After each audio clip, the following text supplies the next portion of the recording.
I have lived long enough around markets to know that the most dangerous bubbles are not the ones that look irrational from the start.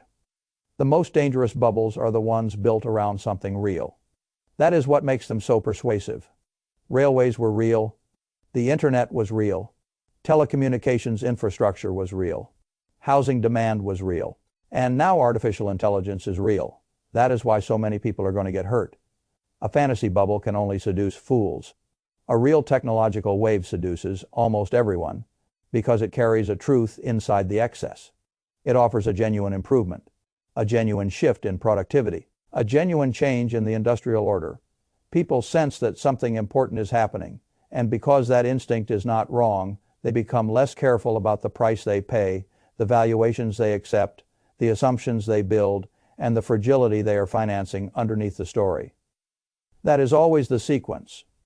Reality first, then exaggeration, then euphoria, then the break. People like to imagine that crashes begin when something false is exposed. Often they begin when something true is overfinanced. That is the difference I want you to understand. Because if you miss that difference, you will misread what is happening right now with AI. You will think the risk is that artificial intelligence turns out to be fake, overhyped nonsense. Another carnival trick from Silicon Valley dressed up with a better vocabulary and more venture capital. I do not believe that is the real risk. The real risk is that AI is powerful enough to justify enormous investment, disruptive enough to destroy older profit pools, and overhyped enough to attract absurd quantities of money at the exact same time. That combination is combustible. I have watched capitalism long enough to know the pattern. A new technology appears, and at first only a few people see its commercial promise. Then the first money arrives, then the second wave, then competitors fear being left behind. Then banks, funds, and public markets begin to finance not only the best version of the thing, but every adjacent version, every derivative version, every branding exercise, every company able to put the right word on a slide and attach itself to the coming miracle. At that point, the boom is no longer being driven by sober judgments about eventual profitability. It is being driven by strategic fear. Fear of missing the new platform. Fear of being underinvested in the next industrial layer. Fear that some rival will own the future while you are still debating whether the numbers make sense. That is how overinvestment becomes inevitable. And once overinvestment becomes inevitable, the crash is no longer some unfortunate possibility. It becomes part of the cycle itself. This is why the old stories matter. The railways mattered. They transformed transport, trade, industry, and geography. But they also produced ruin for many of the companies that built too much, borrowed too much, or assumed that every mile of track financed in a burst of optimism would deliver durable returns to shareholders. The internet mattered. It changed the world more completely than many of its early enthusiasts even hoped. But the dot-com bubble still destroyed fortunes because reality and profitability do not move at the same speed. Telecom infrastructure mattered. It also generated one of the ugliest collapses of overbuilt optimism in modern market history. The lesson is not that new technology is a fraud. The lesson is that capitalism regularly mistakes social usefulness for automatic financial success. Those are not the same thing. Society may benefit enormously from the overbuilt thing after the dust settles.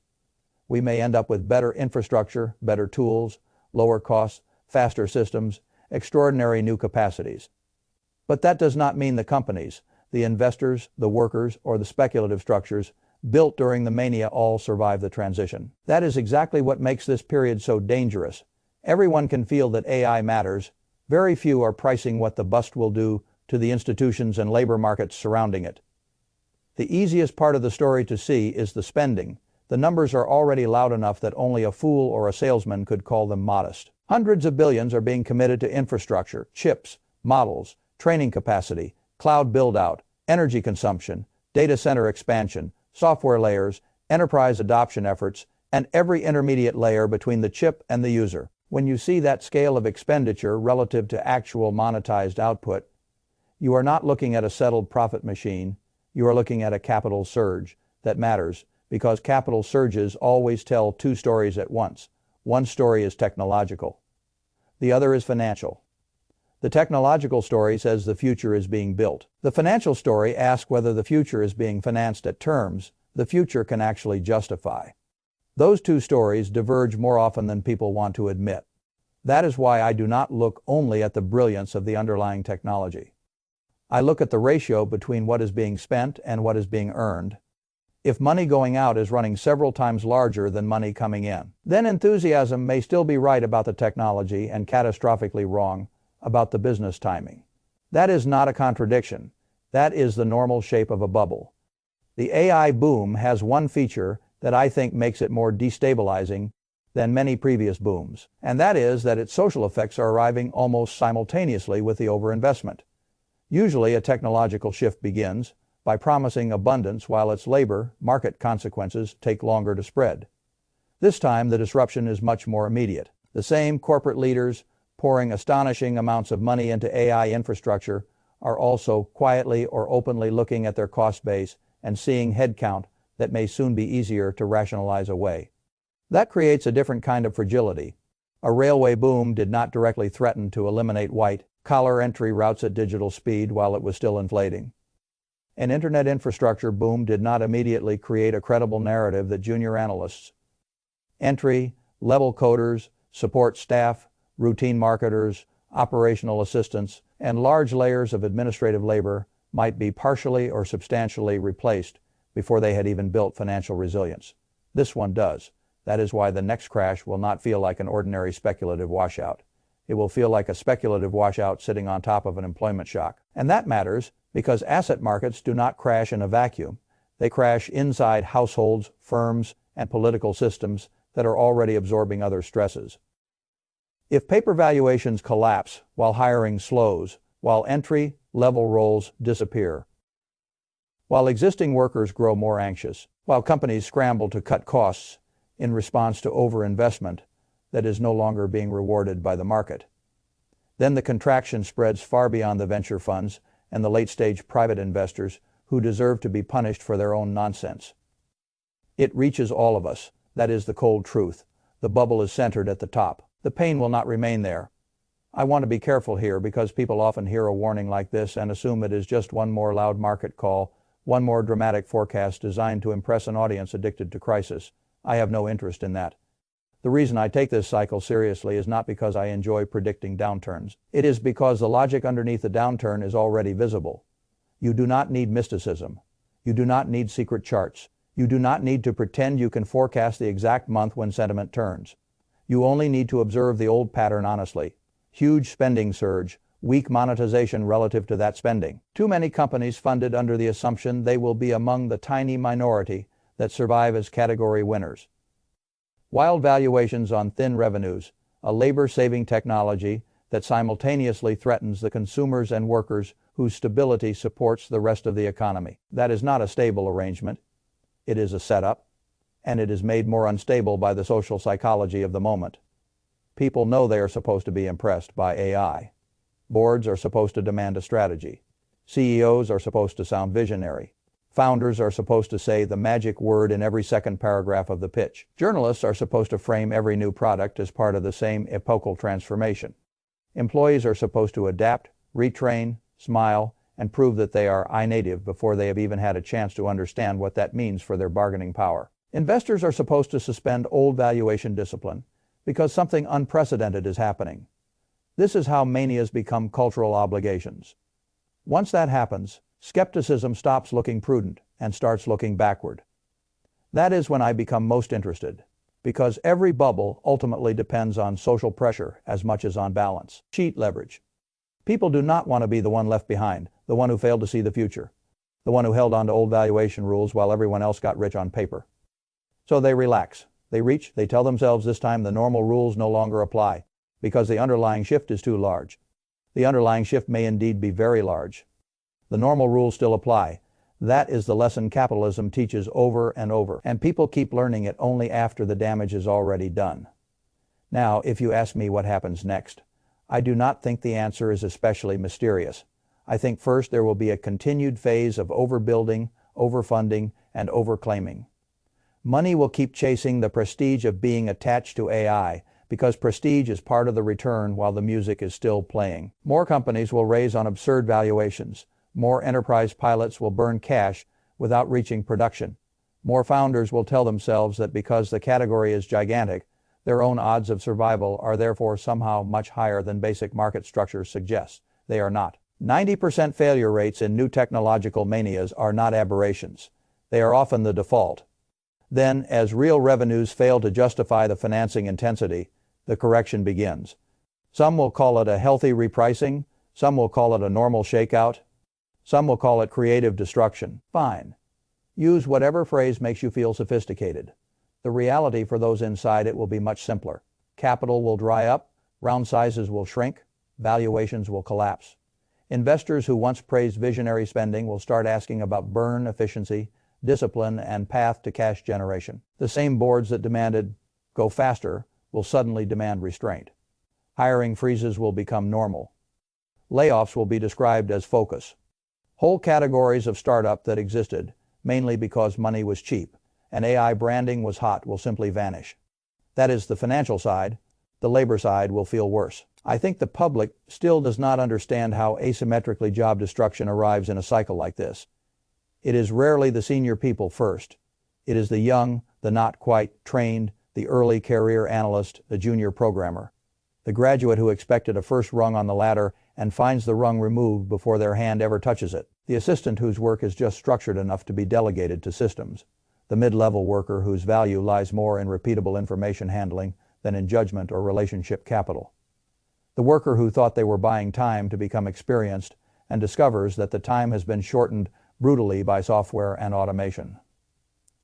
This is one reason I am especially worried about the next 24 months. The headline losses may begin in capital markets and venture books, but the social injury will emerge in hiring freezes, fewer entry paths, reduced willingness to train, and a labor market that starts demanding one of three things. Either you have deep, rare expertise, or you know how to orchestrate and manage AI tools better than average, or you possess strongly human relational capability that people still prefer not to outsource. That is a much narrower labor market than the one many graduates imagine they are entering. And it means the bust will not just be about paper wealth evaporating. It will be about the ladder itself becoming steeper and narrower, while a whole generation is told to compete harder on it. That is politically explosive. It is also why I think ordinary advice like just save more cash and be careful is not sufficient as a response. Of course you should preserve liquidity if you can. Of course you should avoid overextending. Of course you should build runway. But when the shock is this systemic, there is a limit to what private prudence alone can solve. You can prepare yourself better.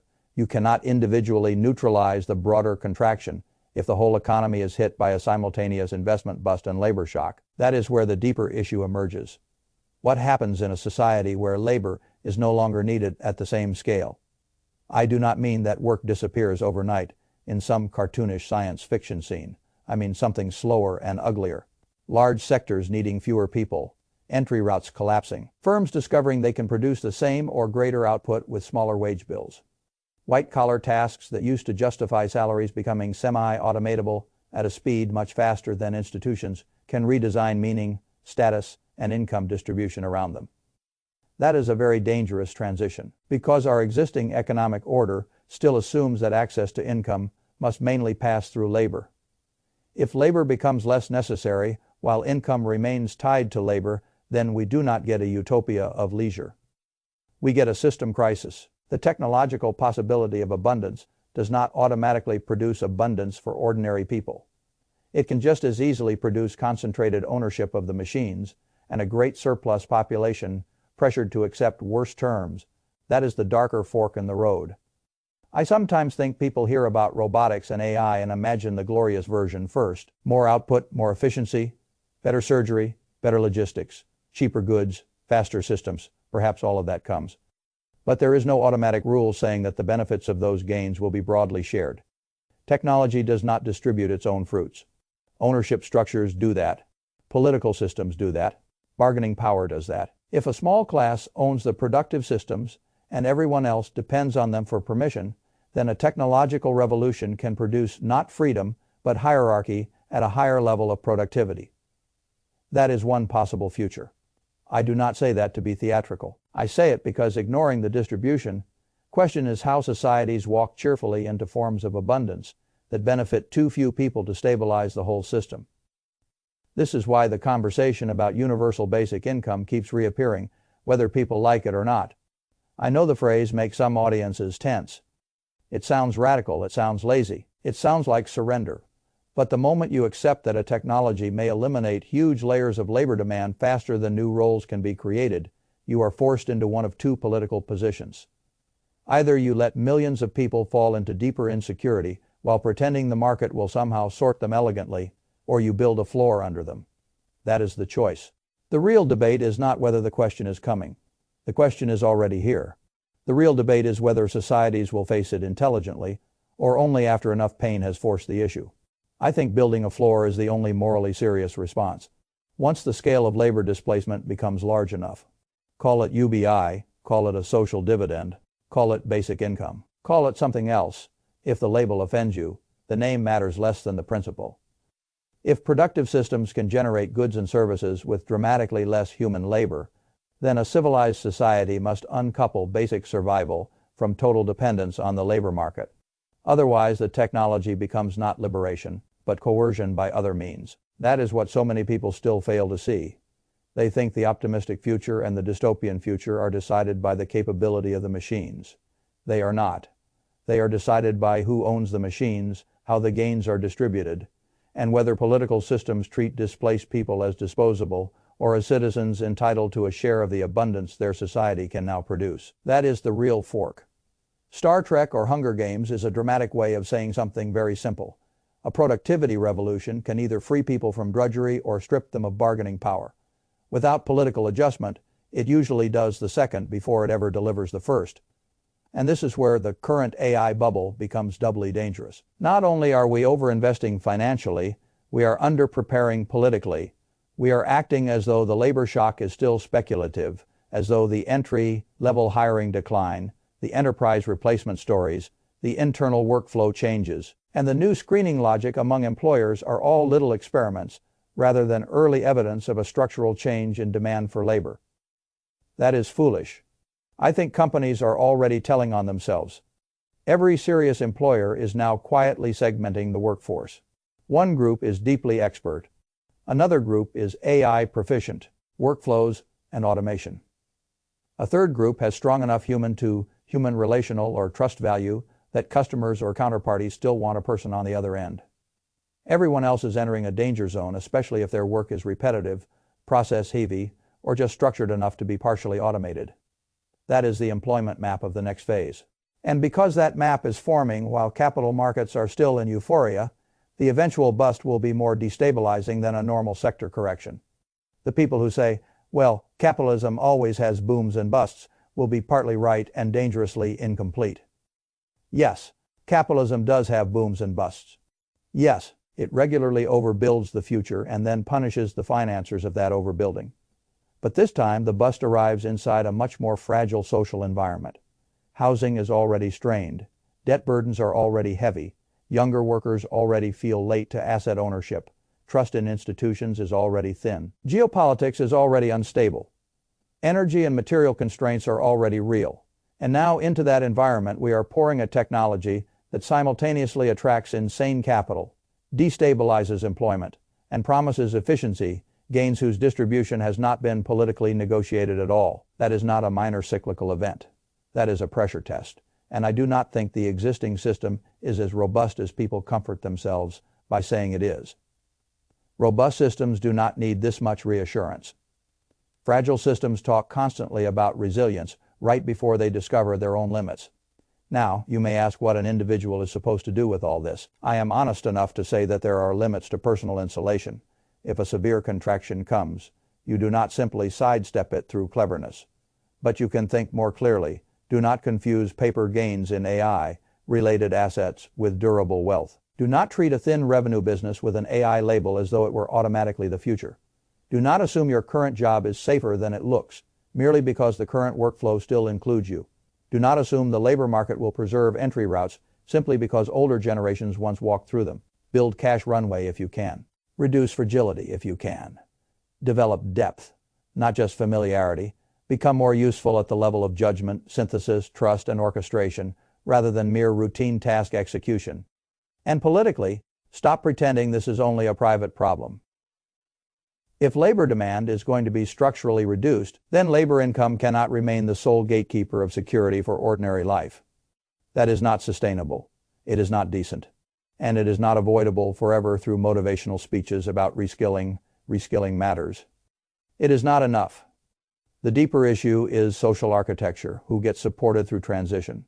Who gets to share in productivity? Who gets left to absorb the cost? That is what the next crash will really be about, once the market noise clears.